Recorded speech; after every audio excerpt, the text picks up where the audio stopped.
What's going on, guys? Welcome back to another video. We're going to be doing some back day today. Today is going to be mainly rows. I do 2 back days in a week. The second day is usually more of a pull day. And today we're going to do a lot more rows, really focus on the thickness in the back, and then we're going to finish out with some biceps. And what are we now? Just under 7 weeks now. So we're trying to pump up as much content as we can leading into the show. 1 to 2 videos a week, as trying to keep me busy and keep me accountable. So we're going to run through the workout, do little pointers, little angles and things, why I do certain angles, why I do the movements that I do, the angles that I position myself. So if it helps you, hope you like it, and let's get to it.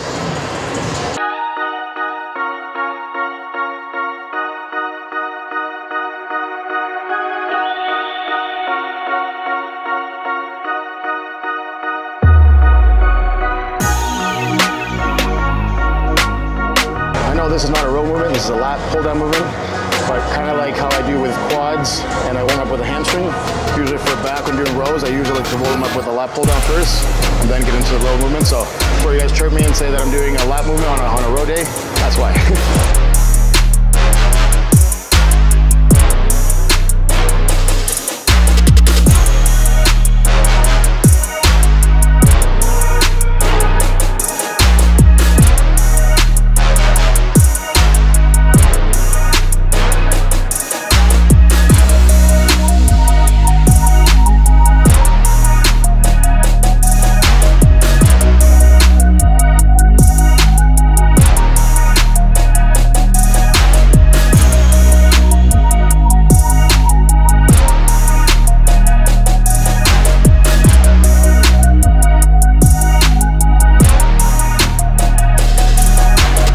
Next, we got the seated rows. I like this one because you can do single arm alternating. I usually try to do a lot of single arm stuff just to really get the growth on each side.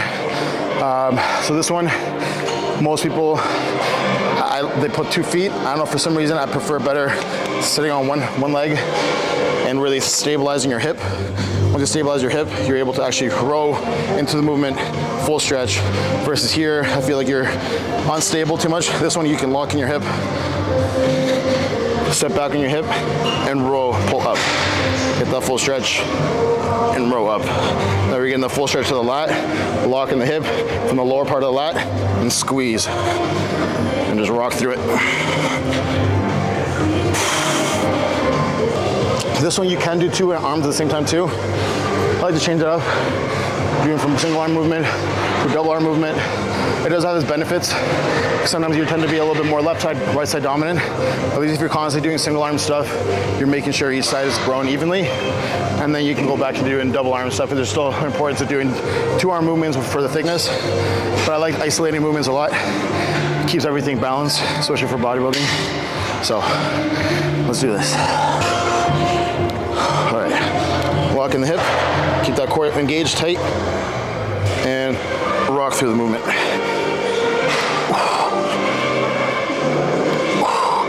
Notice I'm not leaning back as I row. I pop the chest up. If it helps, look up to the ceiling. It puts your chest up and puts you in that position to squeeze in the lat. There we go, same thing, lock it in.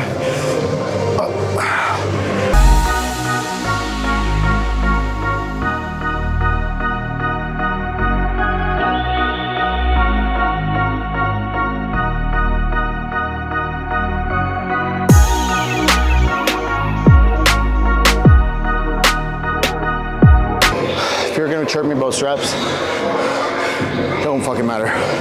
Truthfully, unless you're a power lifter, you really need to lift numbers without straps. It really doesn't fucking matter. For bodybuilding, I'm trying to lift the weight most effectively, control the muscle. I'm trying to work this. I don't really care about my forearm grips. So if it's gonna help me keep that form and not stress about losing grip, put all the tension on the lats, I'll take that any day. So if you're using straps, good for you. All right, last set here. I'm gonna try to do a little drop set, right to failure. But before, so I'll get a little sip of my pre-HD black. You know, use code PLAJA at checkout.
Next up, we got a low row.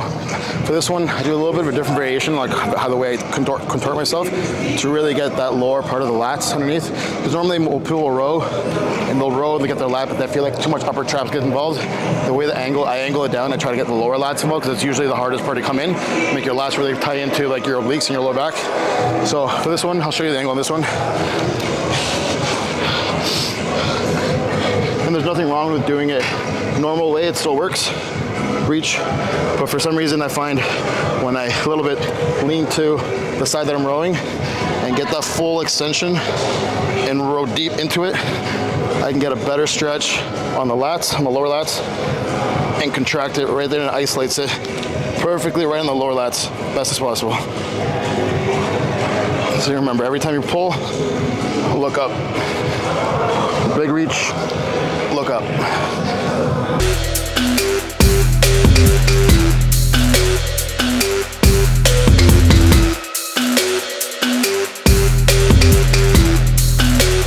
Usually for these ones, for back, almost back in general, to be honest, don't get too caught up on pulling with the hand. That's another reason why I say use straps. Too many people get caught up on gripping and pulling when you should be guiding. This should be like a hook. Guiding in the direction of your elbow is what hits that part of your back. So you're pulling this way, you're hitting upper traps, shoulders, rear delts, lower lats.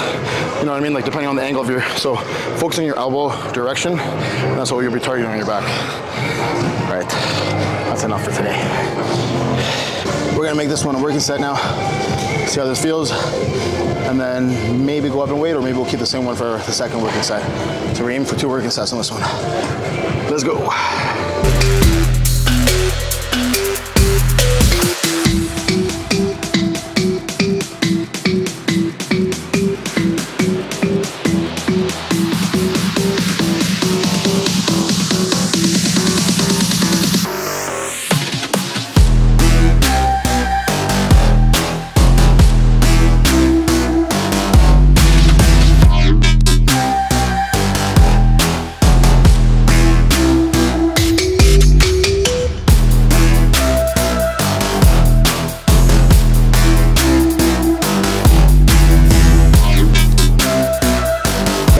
Challenge, enough weight. I think we'll stay there. I'm out of words right now. I need oxygen.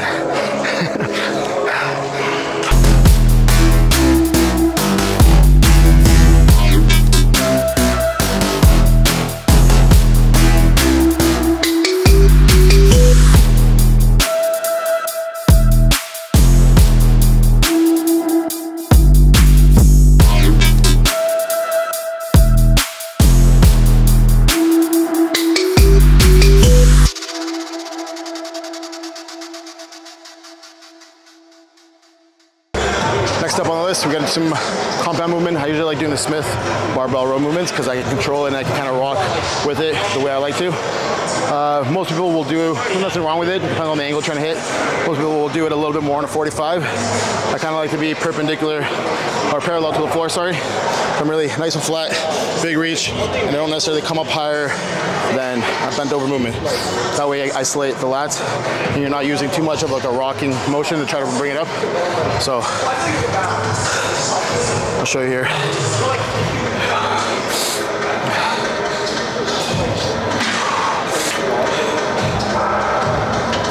All the way down, squeeze.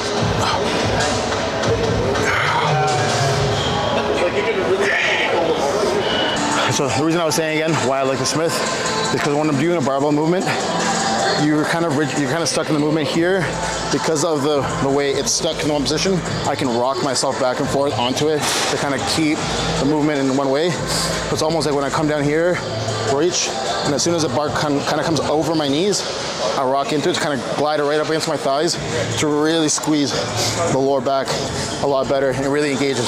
Versus if I'm here and I'm rowing, it ends up becoming more of an upper body movement versus I'm trying to row a little bit lower. If that makes sense. So I use the bar with my body and kind of let it rock. Hopefully you can make sense when you see it.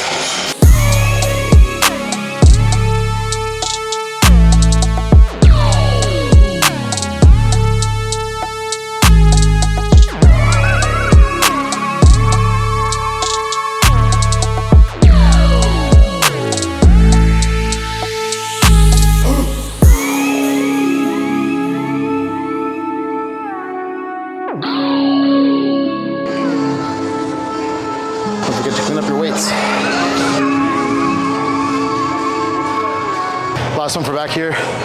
Usually like doing a cable variation movement for a pump. The angle of this one, I like to go nice and wide. Really, it almost feels like a hyperextension movement. Really get the pump out of it. Really full stretch to the lats. Really drive blood from lats all the way to lower back. So.